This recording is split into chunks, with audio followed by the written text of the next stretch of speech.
of Andrew and Dwayne. That was my beginning prayer. Now I know I just want to be like the Jesus that you want to be who God's me called you to be. For sure. Yeah. But I do get you. When you listen to a certain person after a while, you take on, I call it taking on their flavor. Are we live now?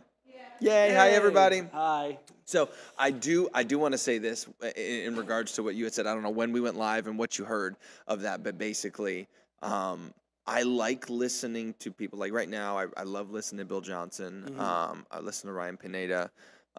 We'll listen. Oh, who else? Dan Martell's one in the business sphere. Oh, I didn't know. I don't know him. He's friends with Ryan as well. Gotcha. He just wrote a book a couple years ago, Buy Back Your Time, and so that's what I've been trying to figure out more of. Yeah. And so the Andrew Womack and Dwayne Sheriff were really that. They're the ones my starting flavor.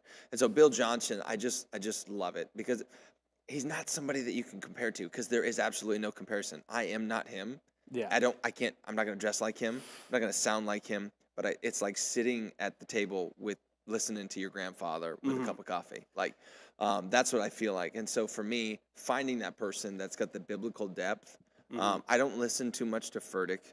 There was one time I did, this was back in the beginning of ministry, we watched a Stephen Furtick video on Saturday night. Yeah. We got done with it, and I turned to Cassie, and we were in a really struggling season of ministry. And I said, please don't let me ever watch something like this on a Saturday night. And for me, it was more of like, again, it was that time that I watched Stephen Furtick the first time. It was 11:30 at night. I ran into Death to Selfie right after family had just left, or friends had just left. Yeah. Kids were in bed, and I saw it, and I clicked on it, and I saw Stephen Furtick. I think this was probably 8 or 9 years ago. Young guy in a button-up polo that he had buttoned all the way to the top, and he had a buzz cut like me at the time, and I got instantly frustrated and mad because I'm like, I can preach it like him, which I definitely can't. Absolutely not. But that's how I felt in the moment. I wasn't going to tell you that.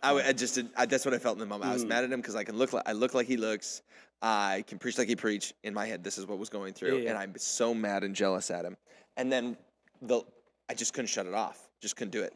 And so what happened was I just kept watching, and then finally it was 31 or 32 minutes and 32 seconds, 33 seconds, something like that.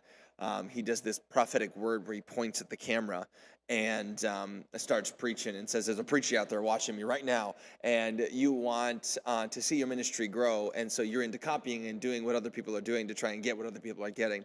And he said, until you discover who you are and the person and the design and the flavor that God's called you to be into, he said, when you do that, then your ministry will grow. And for me, that was a transforming moment. And so that's what added our 8th core value, which is be yourself. Well, 8th core value is nothing sacred but Jesus. And so that's the final core value that we have. Everything in this church can change except for Jesus. Yeah. But we added the 7th one, which is be yourself, because no one can be you except you. Yeah. And so that is where, again, when you make cookies, there is multiple ingredients to each cookie. Each ingredient, if an ingredient is left out, it will make that cookie dry. It could make the cookie less sweet and less desirable. It can make the cookie, like every ingredient that's added comes together in a perfect match to be able to create the experience of that particular cookie, whether it's white macadamia